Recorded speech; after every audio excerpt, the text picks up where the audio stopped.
మనోహరుడా అధివేళలో అతి సుందరుడా మహావీరుడా భువనాల నేలి బలసూరుడా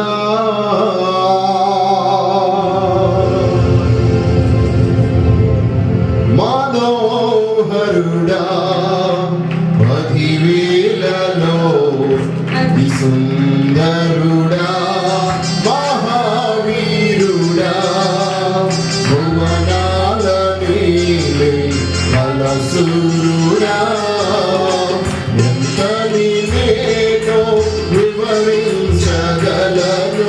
భూమియందు దివ్యందు నీ మహిమలో ఎవరిని నీతో సరిపోల్చగలను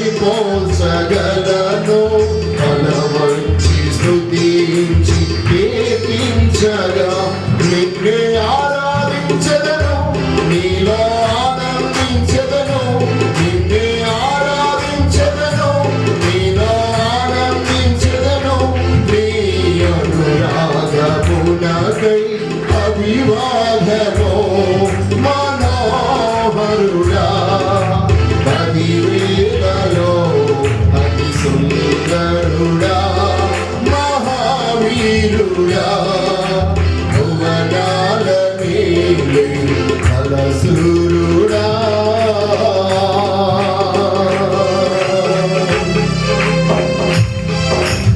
ఔపరసమంత సువాసన నీకే సొంతమైనది అడవిలో చల్దరి వృక్షములా అతికాంక్షణీయుడా ఔపరసమంత సువాసన నీకే సొంతమైనది అడవిలో చల్దరి వృక్షములా అతికాంక్షణీయుడా ఎంగేది ద్రాక్షావనమందునా కర్పూర పుష్పాల సమానుడా ఎంగేది ద్రాక్షావనమందునా కర్పూర పుష్పాల సమానుడా నాకెదురుగా నీవు నిలిచవని నిన్నే ఆరాధించెదను నీలో ఆనందించెదను నిన్నే ఆరాధించెదను నీలో ఆనందించెదను నీ అనురాగమునకై అభివాదము మనోహరుడా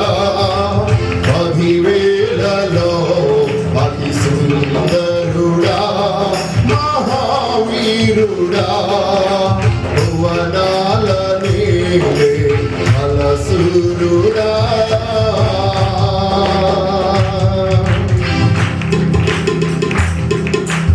ఆరని మారని ప్రేమను నాపై చూపినావు వీడని వీడగా నీ కృపను గజముగా నిలిపినావే ఆరని మారని ప్రేమను నాపై చూపినావు వీడని వీడగా నీ కృపను గజముగా నిలిపినావే మోడైన నా తోడు విడిపించగా నా తోడుగా నీవు నిలిచావుగా మోడైన నా తోడు విడిపించగా నా తోడుగా నీవు నిలిచావుగా నీ అందునే నిలిచి ఫలించగా నిన్నే ఆరాధించెదను నీలో ఆనందించెదను నిన్నే ఆరాధించెదను నీలో ఆనందించెదను నీ అనురాగమునకై అభివాదము మనోహరుడా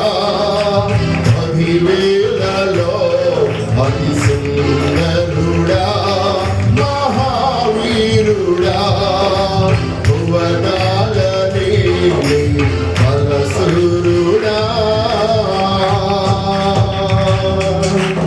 కొండలు మెట్టలు దాటుచు ప్రియుడే తెచ్చులా పావుల స్వరము దేశమున వినిపించుచున్నది కొండలు మెట్టలు దాటుచు ప్రియుడే తెచ్చులా పావుల స్వరము దేశమున వినిపించుచున్నది పొందేందుకు నీ సన్నిధిలో నేనుందును. పైనుండి శక్తిని పొందేందుకు నీ సన్నిధిలో నేనుందును. ఆనంద తైలముతో నన్ను నింపిన నిన్నే ఆరాధించెదను. నీలో ఆనందించెదను.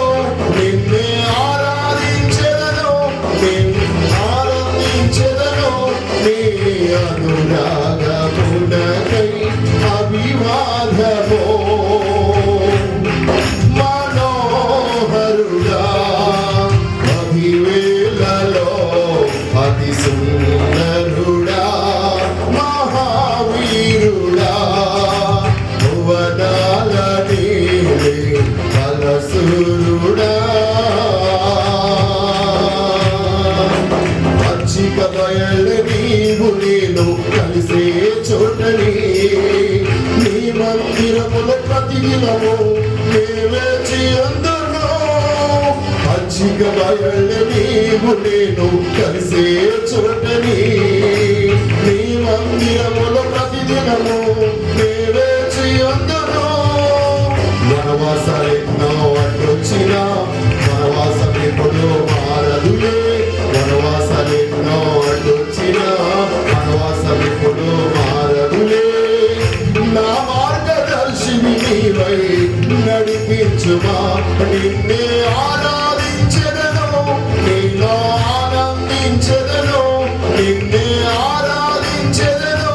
నీలో ఆనందించెదను. నీ అనురాగమునకై అభివాదము మనోహరుడా అధివేళలో అతి సుందరుడా మహావీరుడా భువనాల నీవే బలశూరుడా. ఎంతని నేను వివరించగలను భువియందు దివ్యందు నీ మహిమలో. ఎవరితో నీవు సరిపోల్చగలను. తల వంచి స్మరించి కీర్తించగా ఎంతని నేను వివరించగలను భువియందు దివ్యందు నీ మహిమలో. ఎవరిని నీతో సరిపోల్చగలను. తల వంచి స్తుతించి కీర్తించగా నిన్నే ఆరాధించెదను. అందరూ కలిసి everybody open your mouth. Yes Lord. నిన్నే ఆనందించెదను. నీ అనురాగమునకై అభివాదము. నిన్నే ఆరాధించెదను. నీలో ఆనందించెదను. నిన్నే ఆరాధించెదను. నీలో ఆనందించెదను. నిన్నే ఆరాధించెదను. నీలో ఆనందించెదను. నిన్నే ఆరాధించెదను. నీలో ఆనందించెదను. నిన్నే ఆరాధించెదను. నీలో ఆరాధించెదను. నీ అభివాదమునకై అభివాదము. నీ అనురాగమునకై అభివాదము. ఆరాధనా ఆరాధనా ఆరాధనా ఆరాధనా ఆరాధనా ఆరాధనా ఆరాధనా ఆరాధనా ఆరాధనా ఆరాధనా ఆరాధనా ఆరాధనా. పుర బబ బబ బబ బల పురదరి బబ బల పురదరి బలదర గడదర బబల శబ్దర. అందరికి చప్పట్ల కొట్టు చిన్న పదేముని ఉని అంతరంగంలో నుండి నిండు మనసుతో ఆరాధిస్తూ Oh, glory to Jesus. We worship your name alone. నీ నామమును మాత్రమే మేము స్తుతించుచున్నామయ్యా. నిన్ను మాత్రమే ఘనపరచుచున్నాము. నీవే ఆరాధనకు పాత్రుడవు.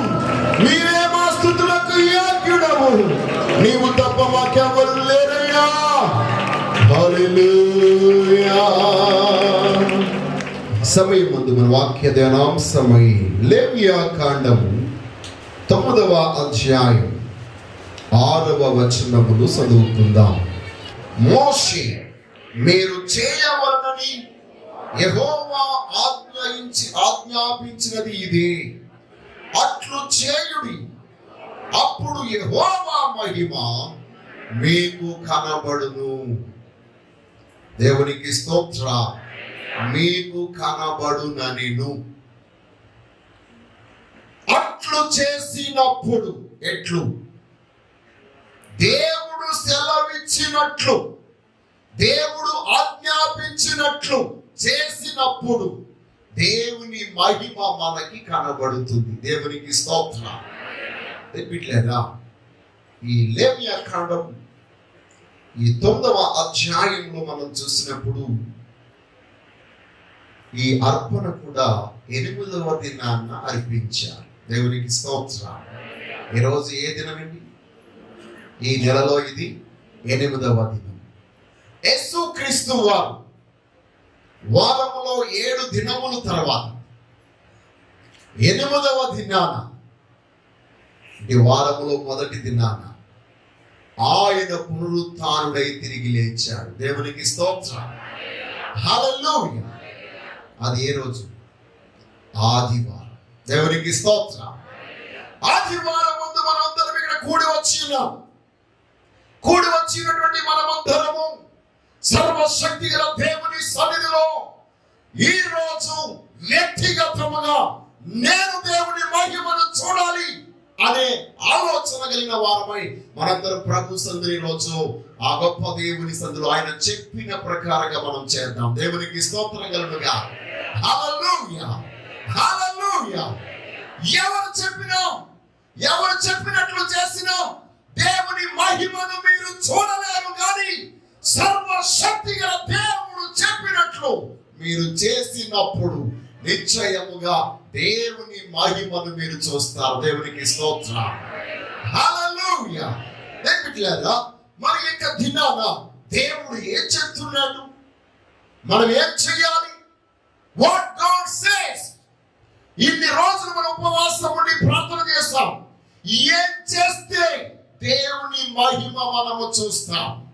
ఈ రోజు మన జీవితంలో దేవుని మహిమను చూడాలి. మన వ్యాపారంలో, మన ఉద్యోగంలో, మన గృహములో, మన బిడ్డలలో, మన పరిపాలనలో, మన శరీరములో, మన యొక్క ప్రతి కార్యక్రమంలో దేవుని మహిమ కనపరచబడాలి. దేవునికి స్తోత్రం కలుగుగా. హల్లెలూయా. ఎందుకనగా దేవుని యొక్క మహిమ గనుక మనము పొందకపోతే మన జీవితంలో ఏం చేసినా అది పాపమేగా మారిపోతుంది, అది పాపముగా నిలిచిపోతుంది. పాపముగా నిలిచిపోయిన దాని ద్వారా మనకి శాపము మూట కట్టబడుతుంది, కానీ దేవుని ఆశీర్వాదం మనం పొందలేం. ఏమిట్లేరా, ఈ యొక్క లేఖన భాగంలో మనం చూసినప్పుడు అహరోనును అతని యొక్క కుమారులను ఈ యొక్క సమయంలో దేవుడు చెప్పినట్లుగా చేస్తున్నట్టు ఈ లేఖన భాగంలో మనం చూస్తున్నాం. అహరోనును అతని కుమారులను ఇశ్రాయేలు పెద్దలను పిలిపించి అహరోనుతో ఇట్లా నేను అనే మాట మొదటి వచనంలో మనం చూస్తున్నాం. 8వ దినమున మోషే. దేవునికి స్తోత్రం. ఈ రోజు ఈ 8వ దినమును దేవుడు మనకి మహిమకరమైన దినముగా చేస్తున్నాడు. అందరూ చప్పట్ల కొట్టి దేవుని మహిమ పలుకుదాం. ఎవరి పాస్టర్ గారి కోసం చప్పట్ల కొట్టద్దు, దేవుడిని మహిమ పరచడం. ఈ రోజు నీ చప్పట్ల కొడుతున్న ఆ పరిశుద్ధమైన చేతులతో చప్పట్ల కొడుతుండగా దేవుని మహిమ మన మధ్య తాండవము చేస్తుంది. దేవుని శక్తి మన మధ్య వస్తుంది. దేవునికి స్తోత్రం కలుగుగా. హల్లెలూయా. దేవుని మహిమపరచడం పూర్ణ ఉదయంతో మహిమపరచు. ఆయనకి మాత్రమే చెల్లినట్టు ఏ అహంకారానికి, గర్వానికి, మనసులో ఉన్న ఆలోచనలకు. ఈరోజు ఒక సహోదరులు నాకు ఒక వీడియో పెట్టారు. అదేంటంటే అన్నిటికంటే మనసే ఘోరమైన రోగం అని. అది బైబిల్ ఎప్పుడో చెప్పింది. మనసే రోగానికి కారణమని, హృదయమే రోగానికి కారణమని ఇర్మియా గ్రంథంలో దేవుడు ఎప్పుడో ప్రవక్త ఇర్మియా ద్వారా తెలియజేశాడు. అన్నిటికంటే హృదయము ఘోరమైనది, అది బహు వ్యాధి గలది. దేవునికి స్తోత్రం. ఈనాడు వచ్చేటువంటి కరోనా అంతా కూడా హృదయం బట్టి వచ్చేస్తుందటండి. శరీరంలో ఉన్న బలహీనతను బట్టి రావడం లేదట.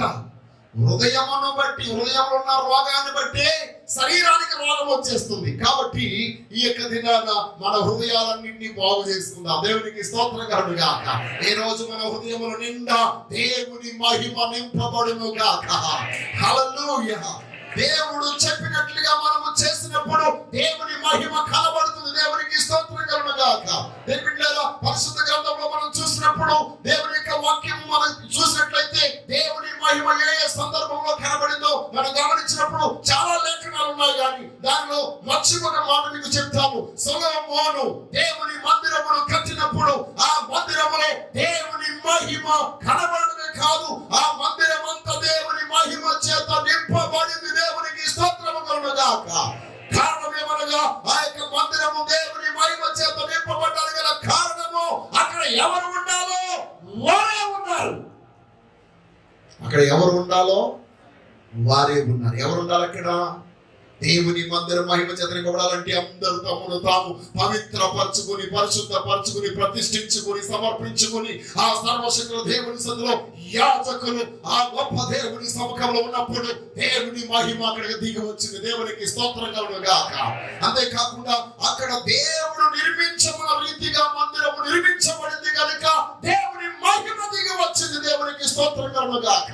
ఈ రోజు దేవుని మందిరము మన దేహం, మన దేహమే దేవుని ఆలయం. ఆ ఆలయమైనటువంటి ఈ యొక్క దేహం దేవుడు నిర్మించిన రీతిలోనే దేవుడు ఏ విధంగా నిర్మించాడో ఆ విధంగా ఉన్నప్పుడు మాత్రమే దేవుని మహిమ దిగి వస్తుంది. దేవునికి స్తోత్రం.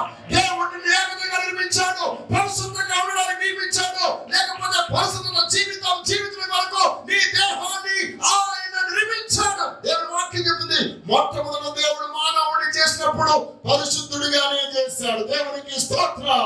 ఆ పరిశుద్ధతలోనికి మనం ఎప్పుడైతే తిరిగి మరలా అడుగు పెడతామో, ఎప్పుడైతే ఆ నిర్మాణంలోనికి మనం వస్తామో నిశ్చయముగా ఆ సర్వశక్తి గల దేవుని మహిమ నీలో కనబడుతుంది. దేవునికి స్తోత్రం. దేవుడు నిర్మించిన రీతిగా మనం ఉండాలి. సొలొమోను జ్ఞాని కాబట్టి సొలొమోను జ్ఞానం బట్టి మందిరం కట్టలేదు. దేవుడు చెప్పినట్లుగా సొలొమోను మందిరం కట్టాడు. హల్లెలూయా, హల్లెలూయా. ఈ రాజు, ఈ దేహం దేవుడు చెప్పినట్లుగా ఎవరేం చేసినా, ఎవరు ఎన్ని మాట్లాడినా, ఎవరు ఎన్ని రకాలుగా నిందించినా, ఎవరు ఎన్ని రకాలుగా అవమానపరిచినా, ఎవరు ఎన్ని రకాలుగా కించపరిచినా, ఈ దేహము దేవుడు చెప్పిన రీతిలో నిర్మించబడినప్పుడు, దేవుడు చెప్పినట్టుగా ఉన్నప్పుడు దేవుని మహిమ మన వెంట వస్తుంది. దేవుని మహిమ మనలో కనబడుతుంది. దేవునికి స్తోత్రం కలుగును గాక. హల్లెలూయా. ఈ రోజు మనందరిలో దేవుని మహిమ కనబడును గాక. మనమందరము మహిమ కలిగిన వారమై, దేవుని మహిమ చేత నింపబడిన వారమై మన వీధిలో వెళ్తున్నప్పుడు, ఇంటిలో ఉన్నప్పుడు ఓ అదృశ్యమైన దురాత్మ సమూహ సహితము నీలో ఉన్న దేవుని మహిమను చూస్తాయి. దేవునికి స్తోత్రం కలుగును గాక. హల్లెలూయా. కాబట్టి సర్వశక్తి గల దేవాది దేవుడు ఈ రోజు నీ యొక్క జీవితంలో తన మహిమను కనపరచాలని కోరుకుంటున్నావు, కానీ దేవుడు చెప్పిన రీతిలో నువ్వు ఉంటున్నావా? ఈ రోజు మీలో చాలా మంది నీ మనసు చెప్పినట్టుగా మీరు ఉంటారు. ఈ రోజు ప్రార్థన చేయొద్దని నీ మనసు చెప్తే నువ్వు చేయవు. వాక్యం చదవ వినొద్దని చెప్పి నీ మనసు చెప్తే వినవు. దేవుని స్తుతించొద్దని నీ మనసు చెప్తే చెయ్యవు. ఎందుకంటే పాస్టర్ గారు ఎన్నిసార్లు స్తుతించమని చెప్పి నీ చేయలేగవు. ఎందుకంటే నీ మనసు చెప్పింది ఈ రోజు నేను ఇలాగే ఉంటాను.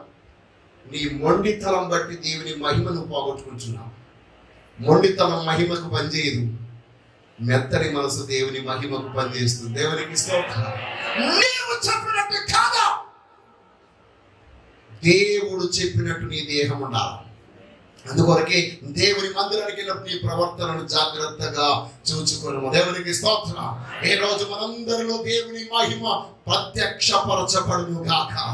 అహరోను ఆ యొక్క తన యొక్క ఇద్దరు కుమారులు, లేక అహరోను యొక్క కుమారులు ఎంతమంది ఉన్నారు, వారందరూ కలిసి వారు మొట్టమొదటిగా దేవుని మందిరంలోనికి, దేవుని మహిమలోనికి వెళ్ళకమునుపు తమ్మును తాముగా పాప క్షమాపణ నిమిత్తం ప్రాయశ్చిత్తము చేసుకుని ఉన్నారు. దేవునికి స్తోత్రం.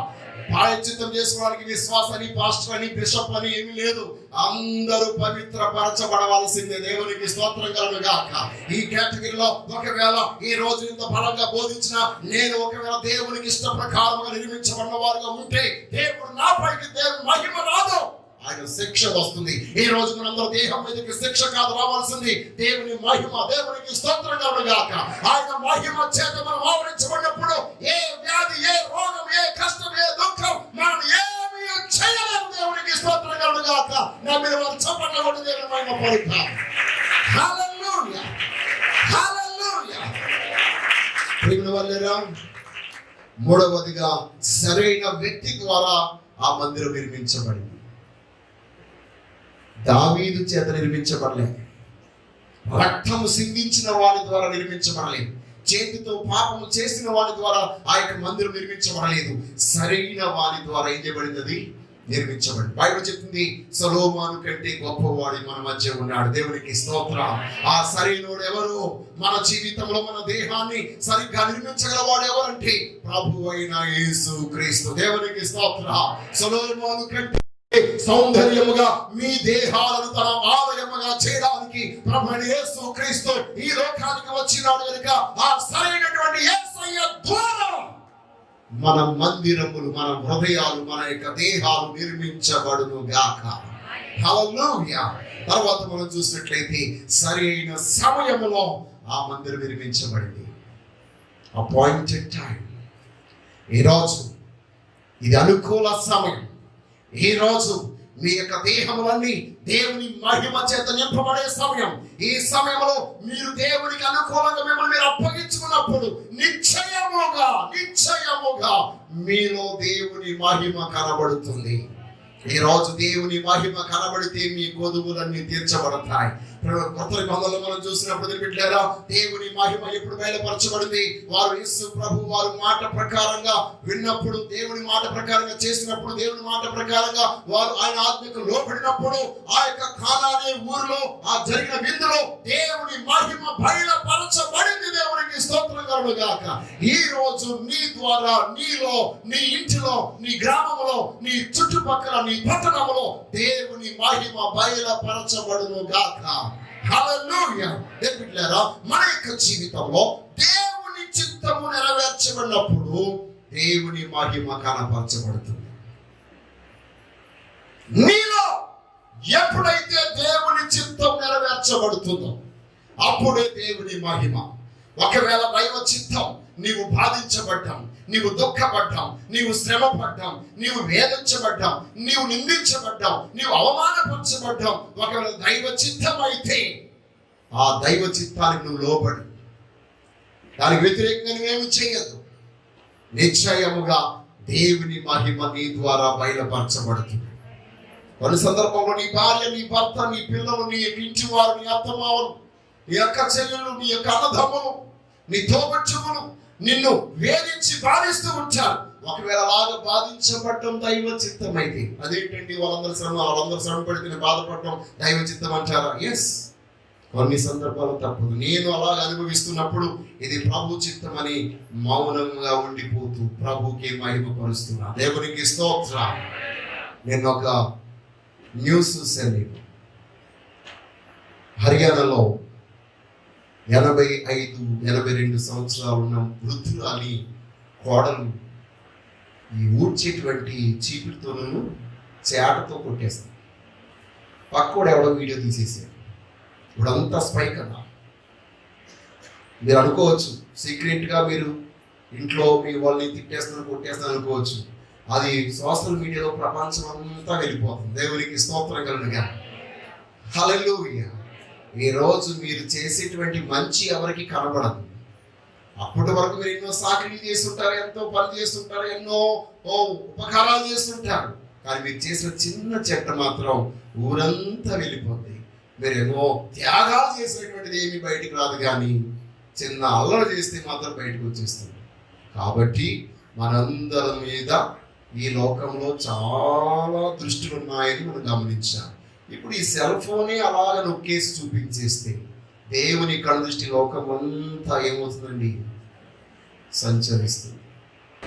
ఈరోజు మన ద్వారా ఏం బయలుపరచబడాలి? ఏం కనబడాలి? ప్రజలకు నీకు కనబడాలి, నిన్ను చూస్తున్న వారికి కనబడాలి. ఏంటిది? దేవుని మహిమ. దేవునికి స్తోత్రం. కాబట్టి దైవ చిత్తం నువ్వు నెరవేర్చినప్పుడు దేవుని మహిమ కనపరచబడుతుంది. అందుకొరకు యేసు ప్రభు వారు ఆయన యందు దేవుని చిత్తమును నెరవేర్చాడు. దేవునికి స్తోత్రం. ప్రభువా, నీ చిత్తమైతే ఈ గిన్నెను తొలగించు, లేని యెడల నేను దీన్ని త్రాగెదను. అందుకొరకే ఆయన కలువరి శిలువలో వేలాడింది. అందుకొరకే మనందరి కొరకు బలియాగమైంది. అందుకొరకే తను తాను మన కొరకు అర్పించుకున్నది. అందుకొరకే ఆయన తర్వాత మహిమ పరచబడ్డాడు. దేవునికి స్తోత్రం. హల్లెలూయా. ఆయన మహిమ పరచబడిన వాడై తండ్రి యొక్క కుడి పార్శ్వమున కూర్చున్నట్లు దేవుని యొక్క లేఖన భాగం తెలియజేస్తూ ఉన్నది. కాబట్టి బిడ్డలారా, ఈ యొక్క దినాన మొట్టమొదటిగా మనం చూసినట్లయితే దైవ చిత్తం అనగా ఏంటి? పరిశుద్ధమైన జీవితం. దేవునికి స్తోత్రం. ఏ జీవితం అండి? పరిశుద్ధమైన మనము జీవితం జీవించాలి. అహరోను అతని కుమారులు దేవునికి బలి అర్పించారు. దేవునికి స్తోత్రం. అంటే మొదటగా తమ్మును తాము పాపము నుండి వారు పరిశుద్ధపరుచుకొని ఉన్నారు. దేవునికి స్తోత్రం. ఈ రోజు మన యొక్క జీవితంలో ఎవరిలోనో ఉన్నటువంటి అపవిత్రతను చూచే వారముగా కాకుండా, ఈ రోజు మన కనులు మనలో ఉన్న అవిధేయతను, మనలో ఉన్న పాపమును, మనలో ఉన్న అపవిత్రతను, మనలో ఉన్న బుద్ధిహీనతను, మనలో ఉన్నటువంటి మొండితనాన్ని ఈ రోజు మనకు కనబడినట్లు దేవుడు మన మనోనేత్రమును వెలిగించును గాక. హల్లెలూయా. చూసారా, మీ శరీరాలు కూడా దేవునికి సమర్పించలేదు. అందుకొరకు చేతులు లేవట్లే. సాతాను గారు మీ చేతులు బంధించేసాడు. యేసు నామములో ఈ రోజు ప్రతి చెయ్యి కదులును గాక. హల్లెలూయా. ముందే చెప్పాను, మీరు చేతులు ఎత్తుట కూడా దేవుని నామానికి మహిమే. దేవునికి స్తోత్రం. హల్లెలూయా. కాబట్టి అహరోను తన కుమారుడు మొట్టమొదటగా పరిశుద్ధ జీవితం జీవించుట కొరకై, తమ పాపము నుండి పరిశుద్ధ పరచుకోవడం కొరకు వారు తమను తాముగా పవిత్రపరచుకోవడం కొరకు బలి అర్పణ అర్పించారు. ఈ రోజు మీ గృహములో పరిశుద్ధత ఉన్నప్పుడు, మీ గృహములో తల్లి, తండ్రి, బిడ్డలు అందరూ కలిసి తమను తాము ప్రతిష్ఠించుకొని, ఎప్పుడైతే పాప క్షమాపణ నిమిత్తము మన కొరకై బలి అర్పించబడినటువంటి యేసుక్రీస్తు వారి యొక్క రక్తము చేత మనము కడగబడి ఆ గొప్ప దేవుని సముఖంలో కుటుంబముగా మనము కూడి ఆ మహోన్నతుని సన్నిధిలో పవిత్రపరచుకుంటాము. అప్పుడు నీవు ఇంకా ప్రభువా నీ మహిమ కనపరచు అని మనం చెప్పాల్సిన లేదు. దేవుడే తన మహిమను మన మధ్యకు పంపిస్తాడు. దేవునికి స్తోత్రం. హల్లెలూయా. అందుకొరకే మోషే అన్నాడు, దేవుడు చెప్పినట్లు మొదట నువ్వు చెయ్యి, అప్పుడు దేవుని మహిమ నీకు కనబడుతుంది. ఈ 8వ దినమందు నీ గృహములో దేవుని మహిమ కనబడాలంటే తల్లి, తండ్రి, బిడ్డలు దేవుని యొక్క సముఖములో తమను తాము పవిత్రపరచుకోవాలి. దేవునికి స్తోత్రం. హల్లెలూయా. దేవునికిలారా, క్రొత్త నిబంధనలో మనం చూసినట్లయితే దేవుని వాక్యం తెలియజేస్తుంది ఎలాగ పవిత్రపరచుకోవాలి. తిమోతికి రాసినటువంటి మొదటి పత్రిక 5వ అధ్యాయం 22వ వచనంలో మనం చూసినట్లయితే దేవుని వాక్యం చెప్తున్నటువంటి మాట, త్వరపడి ఎవని మీదనైనను హస్త నిక్షేపణము చేయకు, పరుల పాపములో పాలివాడవై ఉండకు, నీవు పవిత్రుడుగా ఉండునట్లు చూచుకొనుము. దేవునికి స్తోత్రం. త్వరపడి నీవు ఎవరి యొక్క పాపములో పాలివాడవు కావద్దు. త్వరపడితే నీవు పరుల పాపములో పాలివాడవు అవుతావు. నిన్ను నీవుగానే ఏం చేయాలట? పవిత్రుడుగా కాపాడుకో. దేవునికి స్తోత్రం. ఈ రోజు మనము దేవునికి పరిశుద్ధమైన అర్పణ అర్పించడానికి మొట్టమొదట మనము పాపము మన బ్రతుకులో కలగకుండా మనం కాపాడుకోవాలి. రెండవదిగా వచ్చాడు కదా తిమోతికి రాసిన 2వ పత్రిక 2వ అధ్యాయం 22వ వచనం, నీవెవనేచ్ఛల నుండి పారిపో, పవిత్ర హృదయులై ప్రభువునకు ప్రార్థన చేయు వారితో కూడా నీతిని, విశ్వాసమును, ప్రేమను, సమాధానమును వెంటాడుము. దేవునికి స్తోత్రం. ఇక్కడ మళ్ళా అంటాడు, పవిత్ర హృదయులై ప్రభువునకు ప్రార్థన చేయు వారితో కూడా నీతిని, విశ్వాసమును, ప్రేమను, సమాధానమును వెంటాడము. అప్పుడు దేవుని మహిమని కనబడుతుంది. దేవునికి స్తోత్రం కలుగుగాక. హల్లెలూయా. అంటే బిడ్డలారా, మొదట మనం పవిత్రంగా ఉండాలి. రెండవదిగా మనము పవిత్రతను వెంటాడాలి. పవిత్రత అంటే మౌనంగా ఉండిపోయి ఎవరితో మాట్లాడకుండా ఉండడం కాదు. పవిత్రత అంటే పవిత్రతలో ఏమున్నాయి? ఇక్కడ విశ్వాసం ఉంది, ప్రేమ ఉంది, సమాధానం ఉంది, నీతి ఉంది. దేవునికి స్తోత్రం. వీటిని మనము వెంటాడినప్పుడే మనము పవిత్రులుగా తీర్చబడతాం. నీ యొక్క జీవితంలో అలాంటి పవిత్రతను వెంటాడే వ్యక్తిగా ఉండాలి. పవిత్రత కలిగి ఉండాలి, పవిత్రతను వెంటాడాలి. ఆ పవిత్రతయే ప్రభువైన యేసుక్రీస్తు. దేవునికి స్తోత్రం. ఆయనే మన విశ్వాసమునకు కర్త, ఆయనే ప్రేమ స్వరూపి, ఆయనే సమాధానకర్త, ఆయనే మనకు నీతి అయిన వాడు. ఈ రోజు ఆయన్ని మీరు వెంబడిస్తున్నట్లయితే దేవుని మహిమ మిమ్మల్ని వెంబడిస్తారు. దేవునికి స్తోత్రం కలుగుగాక. హల్లెలూయా, హల్లెలూయా. మూడవదిగా మనం చూస్తున్నట్లయితే బిడ్డలారా, అసలు నిజమైన పవిత్రత అంటే నిష్కలంకమైన పవిత్రత మనం కలిగి ఉండాలట. చూడండి, యాకోబు పత్రిక 1వ అధ్యాయం 27వ వచనం. యాకోబు, తండ్రి అయిన దేవుని ఎదుట పవిత్రము నిష్కలంకమైన భక్తి ఏమనగా దిక్కులేని పిల్లలను, విధవరాండ్రులను వారి ఇబ్బందులలో పరమశించుటయు, ఇహలోక మాలిన్యమును మీకంటకుండా తమ్మును తాము కాపాడుకుంటే నిజమైన భక్తి. దేవునికి స్తోత్రం. హల్లెలూయా. కాబట్టి బిడ్డలారా, ఈ లేఖన భాగంలో మనం చూసినట్లయితే పవిత్రతయును నిష్కలంకమైన భక్తి ఏమనగా, ఈరోజు పవిత్రతతో పాటు కలంకం అంటకుండా మనము కాపాడుకోవాలంట. దేవునికి స్తోత్రం. హల్లెలూయా. బిడ్డలారా, అలాగ కలంకం అంటకుండా మీరు ఉండాలంటే ప్రకటన గ్రంథంలో 7వ అధ్యాయం 14వ వచనం అక్కడ లేఖనంలో ఈ విధంగా ఉంది. అదేమనగా మనము గొర్రె పిల్ల రక్తము చేత అనుదినము మన వస్త్రమును ఏం చేయాలటండి? శుద్ధి చేసుకోవాలి, పవిత్రపరచుకోవాలంటే క్రీస్తు రక్తము ద్వారా మనము కలంకమంతటి అనుదినము కడుగుకున్నప్పుడు మనము పవిత్రులుగా తీర్చబడుతున్నాం. దేవునికి స్తోత్రం కలుగుగాక. కాబట్టి బిడ్డలారా, ఎందుకు మనకి వ్యక్తిగతమైనటువంటి పవిత్రత అవసరము అనగా దేవుని యొక్క వాక్యం తెలియజేస్తుంది. అపోస్తలుడైన పౌలు రోమీయులకు రాసిన పత్రిక 12వ అధ్యాయం 1వ వచనం మనం చూసినట్లయితే, కాబట్టి సహోదరులారా, పరిశుద్ధమును దేవునికి అనుకూలమునైన సజీవ యాగముగా మీ శరీరములను ఆయనకు సమర్పించుకొనుడి. దేవునికి స్తోత్రము కలుగుగాక. ఆయనకి సమర్పించుకొనుడని దేవుని వాత్సల్యతను బట్టి మిమ్మల్ని బతిమాలుకుంటున్నాను. దేవునికి స్తోత్రం. అపోస్తలుడైన పౌలు ఎంతగా ఆ రోమా సంఘాన్ని బ్రతిమాలుతున్నాడో చూడండి. ఎందుకనగా వారందరూ భక్తి కలిగినటువంటి వారు, వారందరూ విశ్వాసం కలిగినటువంటి వారు. రోమా సంఘంలో ఉన్నటువంటి విశ్వాసం లోకమంతా కనబడిందట. కానీ వారు శరీరాలను సమర్పించుకోవడంలో కొంచెం వెనకంజి వేస్తూ ఉన్నారు.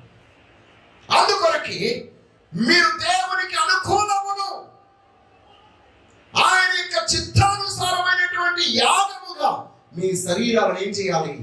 సమర్పించుకోవాలి. అందుకొరకే ఈ రోజు మన యొక్క శరీరమును దేవుని యొక్క ఆలయముగా సమర్పించుకోవడానికి మనం ఇక్కడికి వచ్చినాము కనుక నిశ్చయముగా నీలో దేవుని చిత్తము బయలుపరచబడును గాక, దేవుని యొక్క మహిమ బయలుపరచబడును గాక. దేవుడు ఏం చేరుకున్నాడు, ఆ ప్రణాళికలన్నీ, ఆ సంకల్పములన్నీ నీకు బయలుపరచబడాలి అంటే నీ దేహమును నీదిగా కాకుండా దేవునికి సమర్పించుకోవాలి. దేవునికి స్తోత్రము కలుగును గాక. హల్లెలూయా, హల్లెలూయా. హల్లెలూయా. దేవుని యొద్దకు వెళ్ళిన వాడు పరిశుద్ధంగానే ఉండాలి. దేవునికి ఇచ్చేవాడు పరిశుద్ధంగా ఉండాలి. దేవుని దగ్గర పొందుకునేవాడు పరిశుద్ధంగానే ఉండాలి. దేవునికి స్తోత్రం. మనకు మనముగా పరిశుద్ధులుగా తీర్చబడలేము కనుకనే ఆనాడు అహరోను తన కుమారులు బలి అర్పణ అర్పించారు. మరి ఈనాడు మనమందరము పవిత్రులుగా పరిశుద్ధులుగా తీర్చబడడం కొరకు ప్రభువైన యేసుక్రీస్తు మన కొరకు తను తానుగా అర్పించుకున్నాడు. ఆ అర్పణ ద్వారా ప్రతి దినము ప్రభువా నీవు చిందించిన రక్తము ద్వారా మేము పవిత్రులుగా పరిశుద్ధులుగా తీర్చబడి ఉన్నామని ప్రభు సముఖంలో మనం చెప్పుకోవడం ద్వారా మనం పవిత్రులుగా తీర్చబడుతున్నాం. దేవునికి స్తోత్రం. హల్లెలూయా. చూడండి, ఆ యొక్క మాట మనం తిమోతికి రాసినటువంటి మొదటి పత్రిక 2వ అధ్యాయం 8వ వచనం మనం చూసినప్పుడు ఆయన అంటాడు, ప్రతి స్థలమందును పురుషులు కోపమును సంశయమును లేని వారి పవిత్రమైన చేతులెత్తి ప్రార్థన చేయవలనని కోరుచున్నాను. అందరూ పవిత్రమైన చేతులు ఎత్తుదాం పైకి. హల్లెలూయా. ఈ రోజు ప్రతి చోటను ప్రతి స్థలమందును పురుషులేమి స్త్రీలేమి వారు పవిత్రమైన చేతులెత్తినప్పుడు నిశ్చయముగా దేవుడు తన కార్యములను తన మహిమను మన మధ్యను బయలుపరచువాడై ఉన్నాడు. దేవునికి స్తోత్రం కలుగును గాక. ఆనాడు మోషే చెయ్యెత్తగా ఇశ్రాయేలందరూ గెలిచారు. ఈ రోజు నువ్వు చెయ్యెత్తినప్పుడు నీ కుటుంబం వాటమిలో నుండి తిరిగి లేస్తుంది. దేవునికి స్తోత్రం కలుగును గాక. హల్లెలూయా, హల్లెలూయా. బిడ్డలారా, పవిత్రతను మనము కాపాడుకుంటూ ఉన్నాం. పవిత్రతను కాపాడుకోవాలి. పవిత్రతను కాపాడుకోవాలంటే ఎదటి వారి కంటిలో ఏమున్నా చూడకూడదట. మత్తయి సువార్త 7వ అధ్యాయం 4 వరకు ఉంటుంది. ఇక్కడ అని అంటాడు కదా, అరే నీవెందుకు ఎదటి వారి యొక్క కంటిలో నలుసులు చూస్తున్నావు? నీ కంటిలో పెద్ద పెద్ద దూలాలు పెట్టుకున్నావు కదా. ముందు వాటిని నీవు క్లియర్ చేయి, అప్పుడు ఎదటి వారు నువ్వు సరిచేద్దు. కానీ ముందు నిన్ను నీవు సరి చేసుకో. Cleanse your self, correct your self. నిన్ను నీవుగా సరి చేసుకో, నిన్ను నీవుగా పవిత్రపరచుకో, నిన్ను నీవుగా పరిశుద్ధుడిగా ఉండు. అప్పుడు ఎదటి వారి గురించి మాట్లాడు. అంటే నువ్వు ఎంత పరిశుద్ధుడు అయినా ఎదటి వారిని గురించి తీర్పు తీర్చవలసినటువంటి అధికారం నీకు లేదు. దేవునికి స్తోత్రం. ఈ రోజు నిన్ను నీవు పవిత్రపరచుకోవాలి, నీ పవిత్రతను కాపాడుకోవాలి. దేవునికి స్తోత్రం. ఎందుకు మనము పవిత్రంగా ఉండాలి? ఎందుకు మనం సజీవ యాగంగా మనం సమర్పించుకోవాలి అంటే నీకు నీవుగానే పరిచర్య చేసుకుని నీవుగానే భక్తుడిగా ఉన్న కొరకు కాదు. నీ భక్తి బహిరంగంగా ఉండాలి. దేవునికి స్తోత్రం. నీ పరిచర్య బహిరంగమైనదిగా ఉండాలి. ఇక్కడ మనం గమనించినట్లయితే అహరోనుకు తన కుమారులకు ఎందుకు ఆ యొక్క మోషే ఇలాగ ఆజ్ఞాపించడముగా దేవుడు ఎందుకు అలా చేశాడు? ఇదిగో నీవు నీ కుమారులను ఈ విధముగా పాప పరిహారం పొందాలని ఎందుకు చెప్పినంటే, మీరు అనేక లక్షలాది మంది ప్రజలకు ప్రతినిధులుగా ఉండి వారందరికీ మీరు మాదిరికరమైన వారిగా ఉండాలి. దేవునికి స్తోత్రం. హల్లెలూయా, హల్లెలూయా. కాబట్టి బహిరంగంగా మనము పరిచర్య చేసే వారముగా ఉన్నాము కనుక మన యొక్క జీవితంలో పవిత్రతను మనము కాపాడుకుంటూ ఉండాలి. అందుకొరకే అపోస్తలుడైన పౌలు బహిరంగముగా సువార్త చేయడానికి నేను సిగ్గుపడువాడను కాను అని అంటున్నాడు. అంతేకాకుండా నేను యేసుక్రీస్తు విషయంలోను ఆయన సేవకుల విషయంలోను నేను సిగ్గుపడువాడను కాను అని అంటున్నాడు. ఈ వాక్యాలన్నీ పరిశుద్ధ గ్రంథంలో ఉన్నాయి.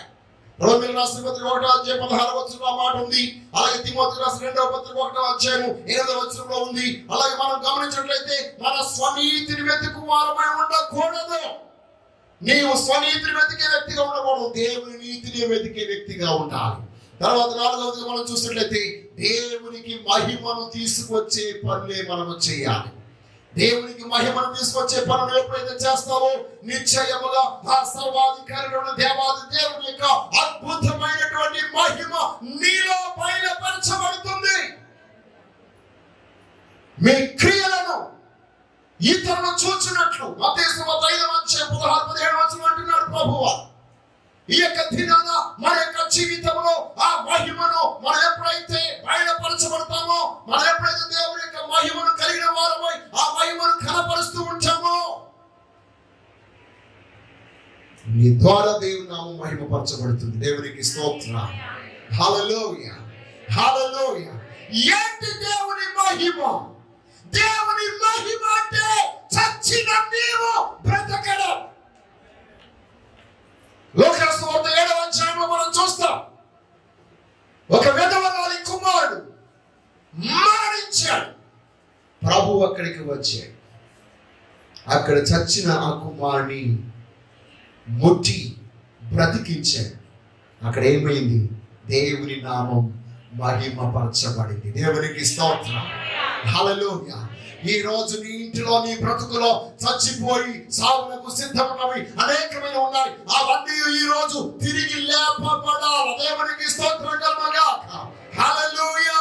దేవుని మహిమ నీకు కనబడాలంటే ఏంటి? నీవు కొదువులో, లోటులో, అక్కరలో, ఆర్థిక ఇబ్బందుల్లో కుమిలిపోతున్నప్పుడు ఆ సర్వాధికారైన దేవుడు నీ కార్యములను నెరవేర్చుటే దేవునికి మహిమ. నీవు దేవుని మహిమను చూడడం.